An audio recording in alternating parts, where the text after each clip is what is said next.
In the foothills of the Himalayas lies Murree, the queen of the hills. Clouds cling to its slopes, and mist veils its secrets.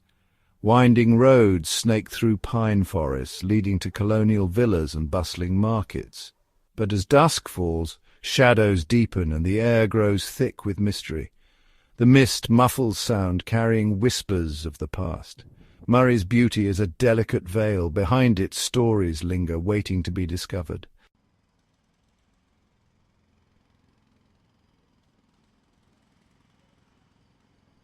The story of haunted Murree begins with the British.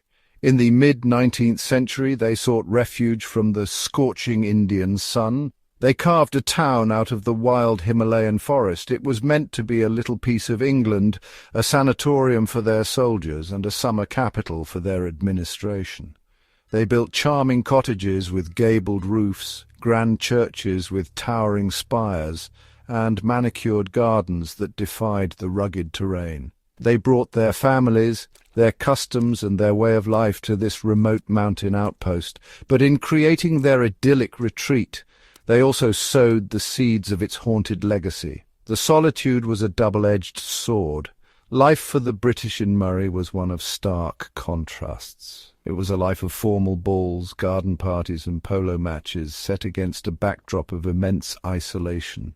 They were thousands of miles from home, surrounded by a culture and a landscape that were utterly alien. Winter was especially harsh. Heavy snows would cut the town off from the rest of the world for months on end. This profound loneliness, combined with the ever-present dangers of disease and conflict, created an environment ripe for sorrow. Death was a frequent visitor, arriving suddenly in the form of cholera, accidents, or the quiet despair that solitude can breed. Every corner of colonial Murree has a story attached to it, and many of these stories did not end happily. The old British cemeteries, with their moss-covered tombstones, tell tales of young wives who died in childbirth, of officers who fell in distant battles, and of children taken by illnesses that no mountain air could cure. These were not just statistics, they were individuals whose lives were cut short in a foreign land. Their grief, their attachments, and their unresolved tragedies became embedded in the very fabric of the place. The houses they built, the roads they walked, and the forests they explored became repositories of their lingering spirits.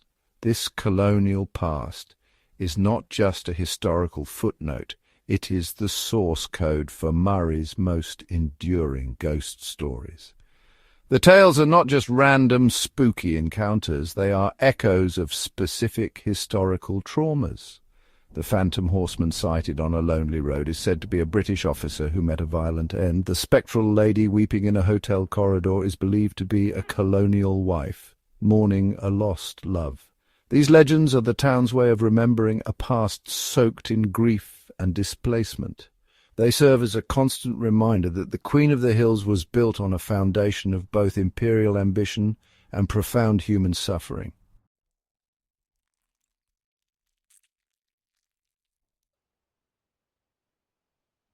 The colonial ghosts did not simply fade away with the end of the British Raj. Instead, their stories seeped into the local folklore, merging with older beliefs about spirits and the supernatural. The tales were passed down from one generation to the next. Caretakers of old colonial bungalows would whisper them to new owners. Local guides would share them with curious tourists. These stories of spectral figures and unexplained noises became as much a part of Murree's identity as its pine trees and scenic vistas. They transformed from historical anecdotes into living legends that continue to evolve and capture the imagination of all who hear them. As time went on, the legends grew, taking on new life with each retelling. The ghost of a British officer became a guardian of a particular forest path.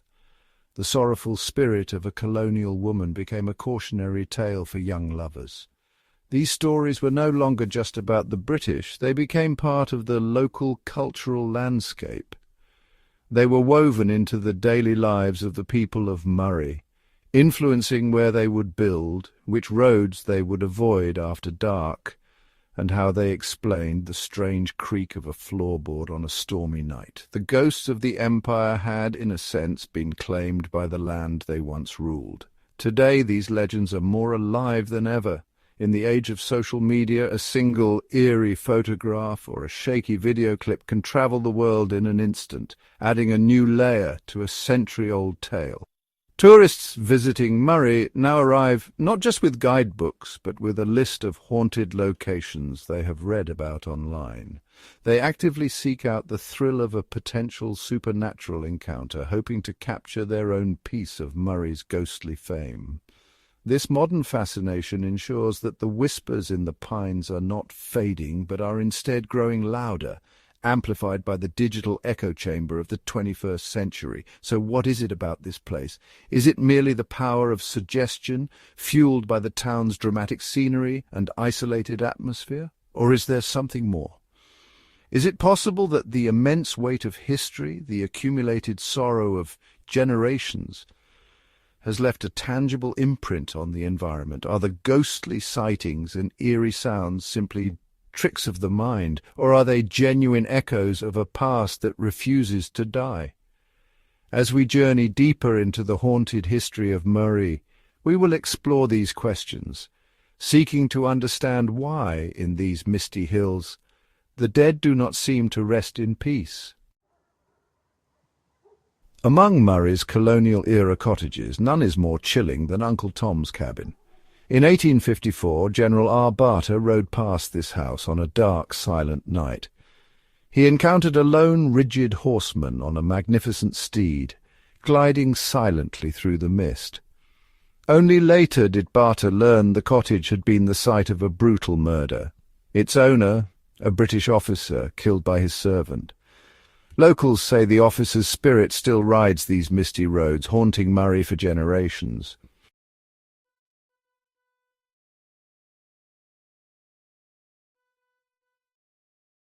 Years after General Barter's sighting, a young British lieutenant, unaware of the cottage's haunted past, moved in seeking peace.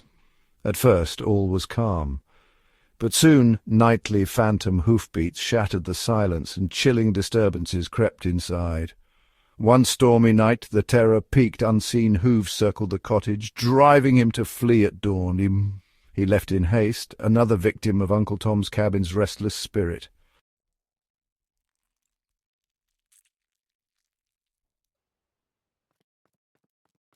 Deep in Murree's Kerhan forest stands an old colonial rest house shrouded in mist and legend. Locals speak in hushed tones of a banshee-like spirit, a sorrowful woman seen during storms, her cries echoing through the pines. Some say she's the ghost of a British woman who lost her child, her grief forever haunting the woods. In this remote place, the line between myth and memory blurs with every storm.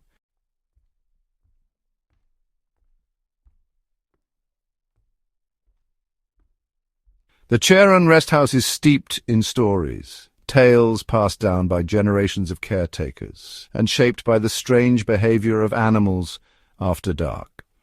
Dogs refuse to stay, horses tremble with fear, and caretakers keep rooms lit and windows ajar to appease unseen spirits. Visitors sense a heavy, chilling presence, and many leave early, haunted by a sorrow that lingers long after. Here, terror is inherited, a legacy as enduring as the rest house itself.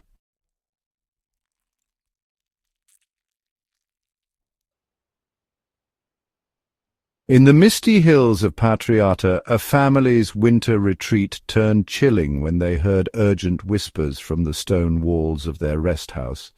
The whispers grew louder, joined by tapping and the vision of a sorrowful woman seen only by their daughter. The caretaker revealed a tragic past. Her spirit, trapped by despair, still haunts the walls. The family fled, and the legend of the Whispering Walls was born.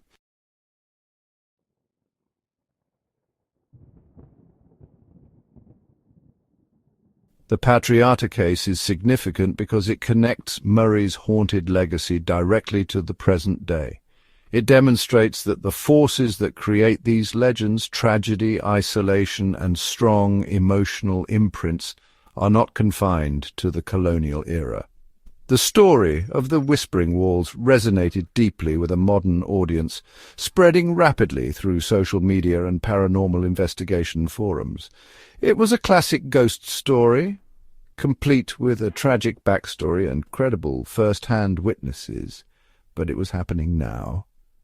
This contemporary narrative reinforced the local belief that the Hills of Murree are a spiritually active and sensitive place, capable of holding on to recent traumas just as potently as it holds on to those from a century ago. This modern haunting also highlights the evolution of ghost stories in the digital age. Unlike the tales of General Barter or Lieutenant B, which were passed down through oral tradition and dusty memoirs, the Patriata incident was documented in real time. The family's account was shared on blogs and Facebook pages, complete with alleged audio recordings of the whispers known as electronic voice phenomena, or EVP. This added a layer of supposed scientific evidence that older legends lacked, making the story more compelling and frightening for a 21st century audience. It transformed a personal, terrifying experience into a public viral phenomenon, ensuring the rest house's haunted reputation was cemented almost overnight. The incident has had a lasting impact on the Patriata rest house. It has become a site of dark tourism, attracting ghost hunters and thrill-seekers who now specifically request to stay in the haunted room, hoping to experience the whispers for themselves. The caretaker, once a reluctant storyteller, now finds himself in the role of a custodian of a modern legend. The story serves as a powerful reminder that the veil between the past and the present in Murree is incredibly thin. The sorrows of a forgotten woman from decades ago can reach out and touch a family in 2019, her pain echoing through stone walls to be captured by a smartphone. Ultimately, the haunted colonial sites of Murree, from Uncle Tom's Cabin to the rest houses of Cherhan and Patriata, tell a single continuous story. They speak of a land that remembers. It remembers the violence of its colonial founding, the loneliness of its isolated inhabitants, and the profound tragedies that have unfolded beneath the silent watch of its whispering pines. Whether these spirits are literal entities or powerful psychological echoes of the past, their presence is an undeniable part of Murree's identity. They are the ghosts of empire, of sorrow, and of memory, forever bound to the misty hills they once called home.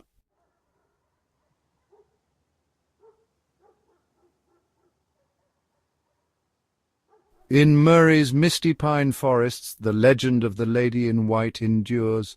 She is said to drift through the slopes near Bhurban's grand hotels, a beautiful, sorrowful figure in a flowing white gown.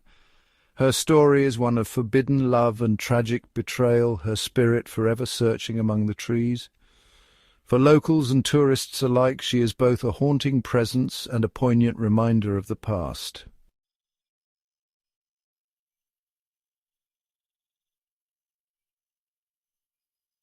Not all of Murree's ghosts are relics of the past. Some haunt its most modern hotels. Hotel 1, right on Mall Road, is infamous for a single room where guests report flickering lights, TVs switching to static, and objects moving on their own. The most chilling accounts? Guests feel watched, hear whispers, or wake to find their covers pulled away, enough to send many fleeing in the night. No one knows the ghost's origin, and staff avoid the topic. But the legend grows with every online review and terrified guest. In Murree, even new hotels can become haunted. Sometimes the ghosts check in after you.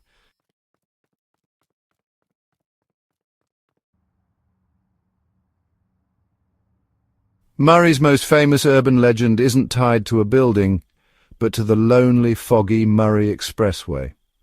Drivers tell of picking up a shivering woman in white late at night. She sits silently in the back seat, her presence chilling the air. When the driver glances back, she's vanished without a trace. No sound, no open door, just empty silence.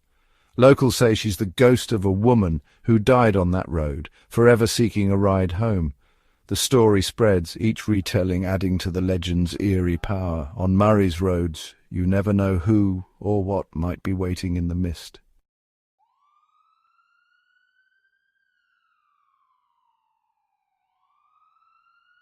Murray's ghost stories have gone viral, literally. Social media and travel blogs are packed with haunted hotel tales, blurry photos and chilling videos, turning every tourist into a storyteller.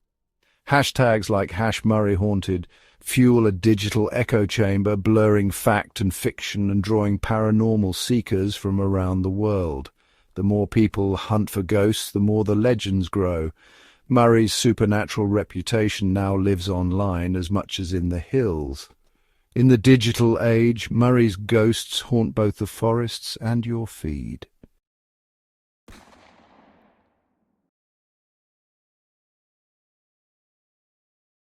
Murray's haunted history goes deeper than colonial legends. Long before the British, these forests were home to ancient spirits. Churales and jinn, feared far more than any phantom officer. These beings are unpredictable, dangerous, and deeply woven into the landscape itself. For locals, the forest is alive with supernatural power, and every shadow could hide something far older and far more menacing than any colonial ghost. To truly understand Murray's haunted soul, you must listen to the warnings whispered by the wind and the woods.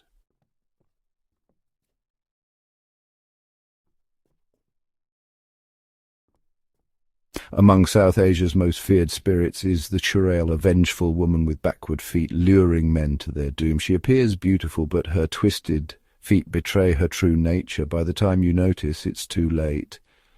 Legends say she drains life or drives victims mad, haunting lonely roads and deep forests around Murree. Her story is a warning: don't wander alone and beware of strangers in the night. The Churale transforms Murray's beauty into a hunting ground, where every enchanting vision could hide a deadly threat.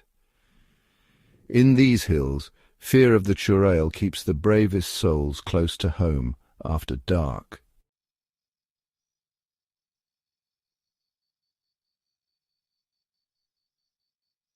The witches of Murree haunt the forests, luring travellers with mysterious voices and chilling tales. A weeping woman calls from the shadows, drawing the curious deeper into the pines, where the path vanishes and darkness closes in. In winter, a knock at a cottage door brings a shivering stranger. Let her in, and doom follows. These stories warn of the forest's dangers, teaching caution through fear and folklore.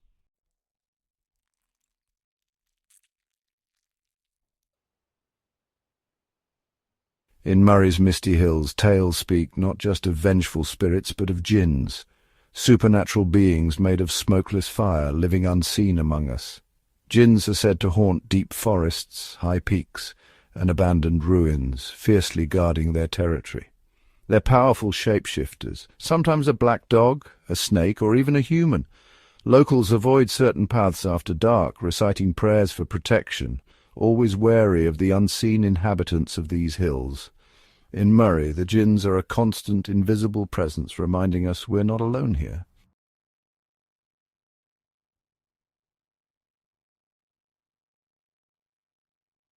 In Murree, winter is the true season of spirits. As snow blankets the hills and silence settles in, the veil between worlds feels thin. The cold, isolating nights are filled with stories of ghosts and jinns believed to draw strength from the icy air. Families gather close, wary of every creak and shadow as the wind howls through the pines. In winter's icy grip, Murray's haunted folklore comes alive.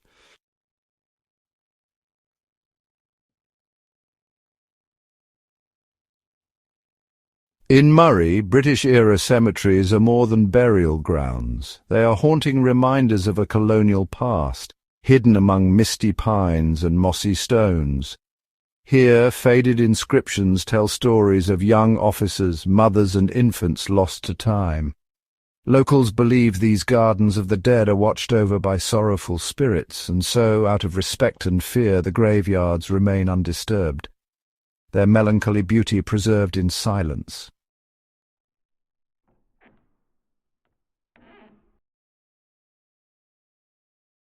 In Murree, British colonial cemeteries are shrouded in local legend. The spirits of those buried here are seen as guardians, silently watching over their graves. These ghosts, it's believed, protect the resting place from harm. Nature may reclaim the stones, but human hands rarely dare. The atmosphere is thick with a sense of being watched, and even skeptics tread lightly as if not to disturb the eternal watch of the guardians of the graves.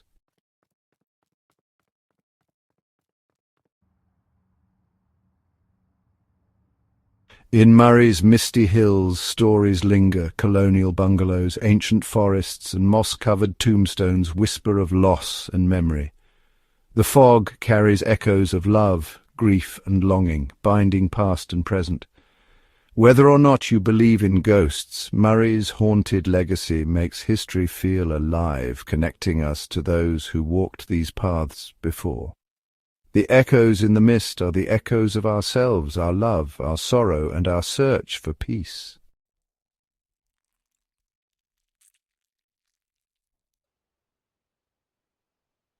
In Murree, ghost stories drift through the whispering pines, blurring the line between folklore and memory.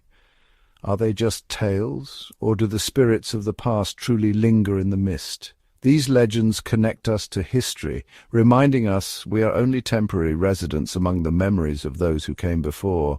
As the wind whispers through the pines, the story never truly ends. And as you leave, you wonder if a part of you will remain here forever.